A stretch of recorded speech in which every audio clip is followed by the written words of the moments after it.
RuneScape, a massive game with tons of goals and ways to complete them. And nearly 20 years later, we're still finding out new ways to push the limits. Area restriction has always been a really unique challenge. I've always wanted to try it, but I wasn't really sure how I was going to go about it. A lot of different areas are interesting, but pretty mundane overall. But every area does have something in common. Achievement diaries. A really often overlooked goal in every corner of the game, providing some of the most unique unlocks for every account. And that got me wondering, can a player lock themselves to a region until they've completed that region's diary? Well, let's take a look at some potential areas.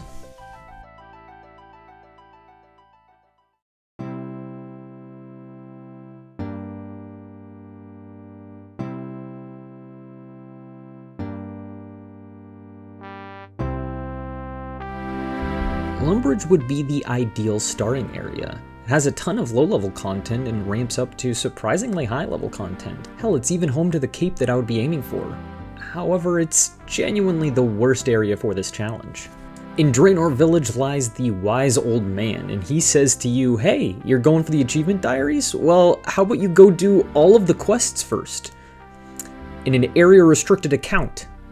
So needless to say, Lumbridge is a no-go.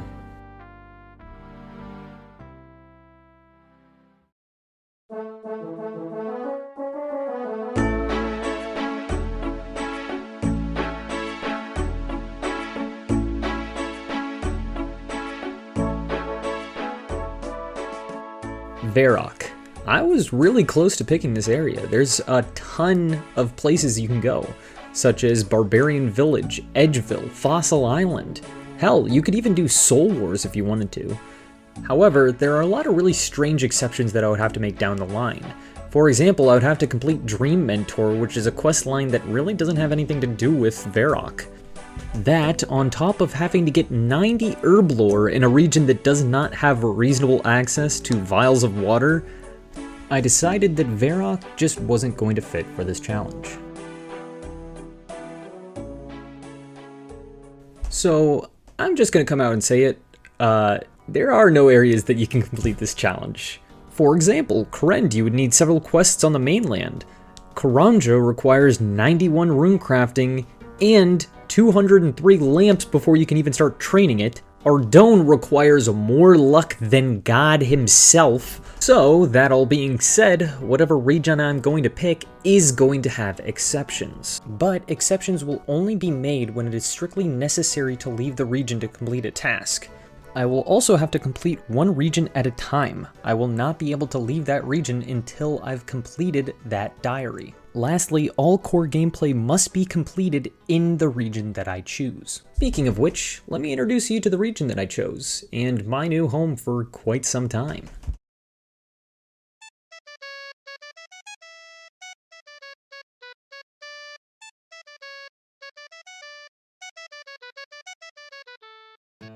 Falador. It's not perfect, and there's a couple exceptions that I'm going to have to take into account later down the line. However, there are some really interesting ways that I can tackle some of the goals in this region. With Falador as my starting area, I have access to all of Asgarnia. That includes Taverley, Birthrope, Rimington, Port Sarum. It's a massive region with a ton of secret gems hidden within. So, that all being said, let's take our first steps. Create a new account and start this journey.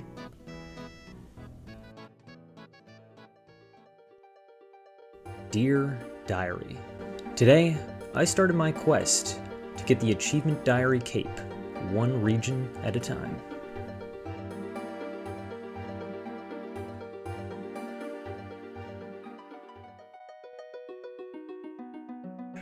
I actually have zero idea what I want to do first, so...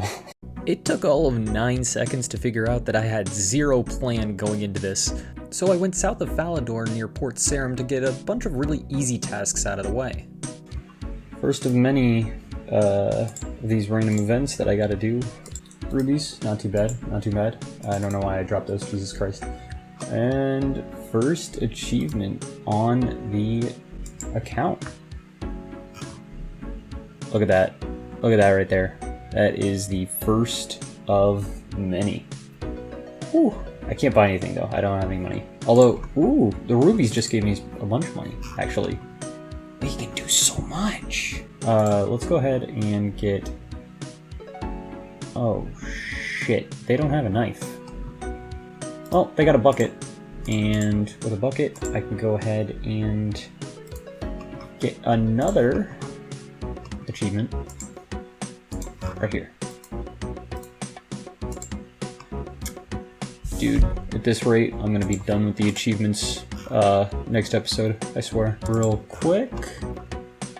Oh, knife unlocked. Shit, I totally forgot. I am very efficient at this game. Take the boat to Intrana. Bada bing, bada boom. But what I'm really looking for is right here. Bam. We're gonna need a couple of these planks. You, I know, will buy planks, right? For 0 gold. Go fuck. Oh my god.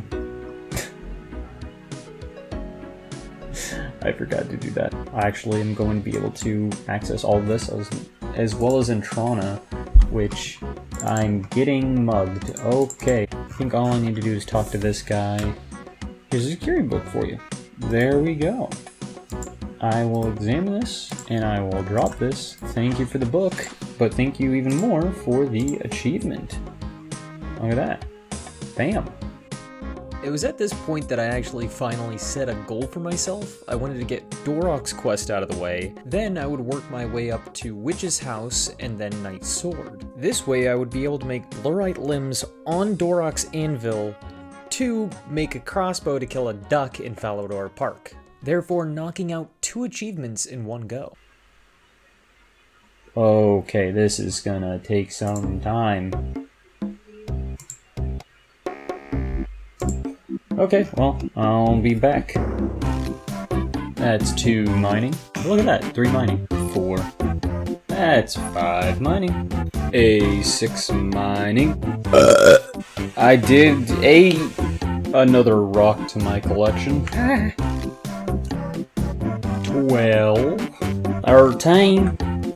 Oh shit, I've been recording this whole time. Oh, well, for reasons. There we go, 14. That sounds like shit. Quest complete. After Varrock's quest, my next main goal was to complete Knight's Sword so that I can make a Blurite crossbow. However, Knight's Sword requires us to survive both Ice Giants and Ice Warriors, who can both easily kill me. An easy way to make sure that I survive is by completing Witch's House, a quest that gives me 6,000 experience and hit points, but it's not that easy. I'd have to take on the Witch's Experiment, which can also easily kill me unless I have the right equipment.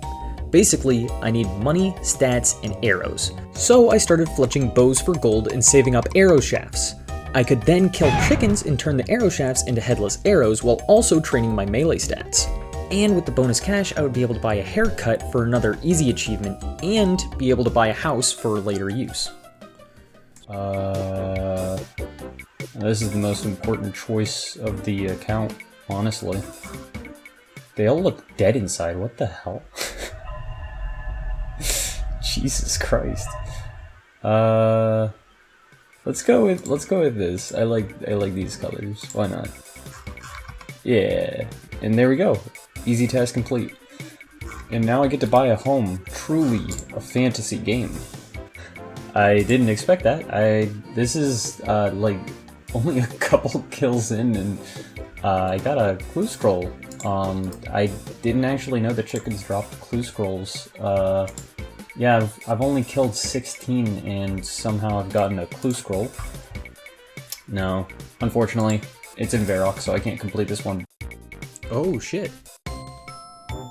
Okay, so I've thought about this for a little while, and I think that the only appropriate skill to put XP on is Hunter, and it's sort of a rite of passage for all Ultimate Ironmans to do this, but honestly there is a reason, and I'll get into it a bit later. But yeah, it's really cool that I'm able to get that so early, and this is the first of many to come. There we go. First bit of son of a... Heyo, we got another EXP random. Hell yeah, I don't need the chicken, but I will take the XP. So it was at this point that I actually got a clue scroll that ended up being in Falador. And I somehow didn't record my live reaction to this, but I got the casket on the first try and ended up getting a unique fire staff, which you can't get in Falador, so that's pretty cool.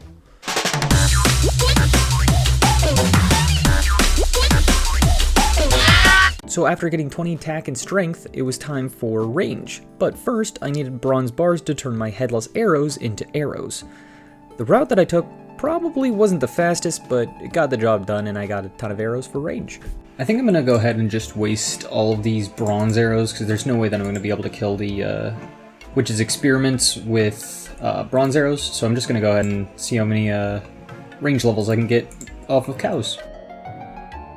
So I went way too overboard killing cows. I got 30 range and I got 26 HP.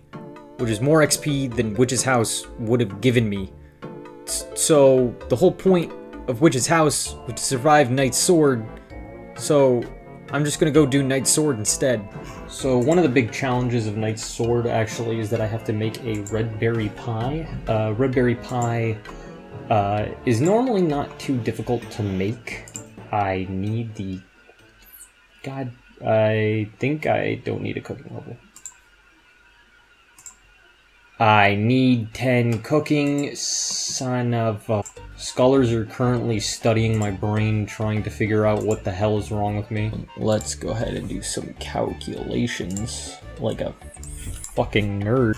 I really need to start looking up what I need to do before I do it. So after getting 10 cooking, I went ahead and got myself a pie shell from the Dwarven Mines, picked up some flour and red berries from Port Sarum, and then went over to a range to cook it all. Typically I burn about 2 to 3 pies, so this was pretty cool to get in one shot. Along with the red berry pie, the only other thing that I would need to complete Knight's Sword is 2 iron bars. Now, I could get the smithing level required for it, but instead, I decided to kill some dwarves, which is a significantly easier alternative than getting the smithing level. Or so I thought. And we got the first of 2 iron bars that I need, so just gotta kill these, gotta kill more. I actually had to go back and get more cabbages because I'm getting my ass kicked by these dwarves. I got a clue scroll before... I got a clue scroll before I got a goddamn second iron bar. It's in Varrock, I can't do it. Oh my lord. After going double the drop rate for an iron bar of all things, I decided to do Witch's House instead.